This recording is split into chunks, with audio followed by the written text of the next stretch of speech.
శ్రీకృష్ణాయ నమః.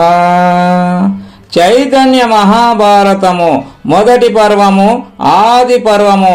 అస్తినలో సుభద్రార్జునులు. అర్జునుడు ఇంద్రప్రస్థం వచ్చాడు. పురోహితుడు ధౌమ్యునికి, కుంతికి, ధర్మరాజుకు, భీమసేనునికి నమస్కారం చేశాడు. నకుల సహదేవులు వచ్చి అర్జునుడికి నమస్కరించారు. వారిరువురును అర్జునుడు కౌగలించుకొని ఆశీర్వదించాడు. ఆ తరువాత ద్రౌపది మందిరానికి వెళ్ళాడు. ద్రౌపది అర్జునునితో పలకలేదు. ద్రౌపది ప్రణయ కోపాన్ని ప్రథమంగా చూశాడు అర్జునుడు. తానే సాహసించి ద్రౌపదిని పలకరించాడు. అయినా ఆమె మారు పలకలేదు. కొంతసేపు అయిన తర్వాత, ఏమి, ఎందుకొచ్చారు ఇక్కడికి? మీ ప్రాణసఖితో అక్కడే ఉండలేకపోయారా? కొత్త బంధాల ముందు పాత బంధాలు బలహీనపడతాయి. సుబద్ధాస్యాపి భారస్య పూర్వబంధః శ్లాతాయతే. ఒక మోపును ఎంతగా బిగించి కట్టినా రెండవ కట్టు బిగించగానే మొదటి కట్టు సడలిపోతుంది.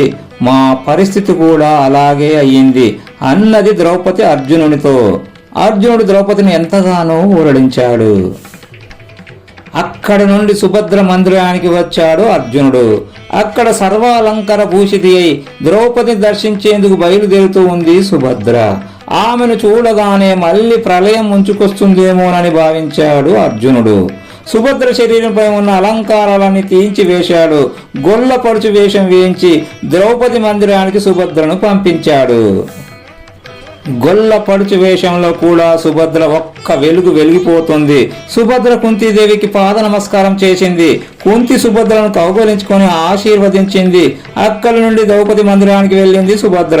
ద్రౌపది పాదాలకు నమస్కరించి ప్రేష్యాహం, నేను నీ సేవకురాల్ని అన్నది సుభద్ర. ద్రౌపది సుభద్రను దగ్గరగా తీసుకొని నీ భర్త అజాత శత్రువు అగునుగాక అని ఆశీర్వదించింది. అంతా చల్లబడింది. అందరూ ఆనందంతో పరవశించారు. ఆ తరువాత విలువైన కానుకలను తీసుకొని బలరామకృష్ణులు కూడా ఇంద్రప్రస్థం చేరారు. కొన్ని రోజుల తర్వాత పృష్ణీ వంశీయులందరూ బలరామునితో గుడి ద్వారకకు వెళ్లారు. శ్రీకృష్ణుడు ఇంద్రప్రస్థంలోనే ఉండిపోయాడు. కృష్ణార్జునుడు విహారార్థము అరణ్యాలకు వెళ్లి వేటాడి వచ్చేవారు. ఒక శుభదినాన సుభద్ర ప్రసవించింది. దీర్ఘ బాహులతో, విశాల వక్షంతో, వృషభ నేత్రాలతో ప్రకాశించే ఆ బాలునికి అభిమన్యుడు అని నామకరణం చేశారు. అభిష్యమన్యుమాంచైవ తతస్తమరిమర్దనం అభిమన్యుమితి ప్రాహుర్ అర్జునిం పురుషర్షభం. అభి అంటే భయము లేనివాడు, మన్యు అంటే కోపము గలవాడు, నిర్భయంగా ఉండి శత్రువులపై క్రుద్ధుడై యుద్ధము చేయువాడు అనే అర్థముతో అభిమన్యుడు అని పిలిచారు. వాస్తవానికి పెద్దయ్యాక కురుక్షేత్ర సంగ్రామములో అభిమన్యుడు సార్థక నామధేయుడు అనిపించుకుంటాడు. అభిమన్యుడు అంటే ధర్మరాజు హృదయం ఉప్పొంగుచుండేది. అభిమన్యుడు మేనమామైన శ్రీకృష్ణులాలలోనే పెరిగాడు. వేదాలను అభ్యసించాడు. ధనుర్వేదాన్ని అర్జునుడే నేర్పించాడు. పరాక్రమంలో అభిమన్యుడు అర్జునునికి సముడయ్యాడని చెప్పుకునేవారు. జనమేజయ మహారాజా, పాండవుల కీర్తితో పాటు వంశం కూడా ప్రతిక్షణ వర్ధమానంగా విస్తరిస్తోంది అని వైశంపాయనుడు చెబుతున్నాడు. ద్రౌపది తన 5 భర్తల వల్ల 5 కుమారులను ప్రసవించింది. వారందరూ వీరులే, శూరులే, ధీరులే, రణధీరులే. ధర్మరాజు వల్ల ద్రౌపదికి కలిగిన వాడు ప్రతివింధ్యుడు. అస్త్రశస్త్రఘాతాలకు చరించకుండా వింధ్య పర్వతంలాగా ఉండేవాడు కనుక ప్రతివింధ్యుడు.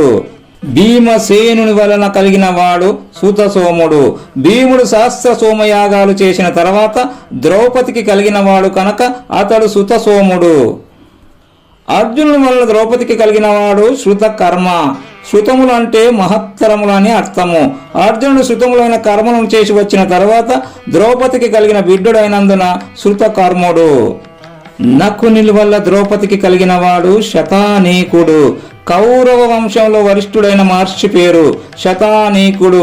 ఆయన స్మరణార్థం శతానీకుడు అన్నారు. సహదేవుని వలన ద్రౌపదికి కలిగిన వాడు శృతసేనుడు. అగ్నిదేవునకు శృతసేనుడు అనే పేరు కూడా ఉంది. అగ్నిదేవతా సంబంధమైన కృత్తికా నక్షత్రంలో జన్మించినందున అతనికి శృతసేనుడు అని నామకరణం చేశారు.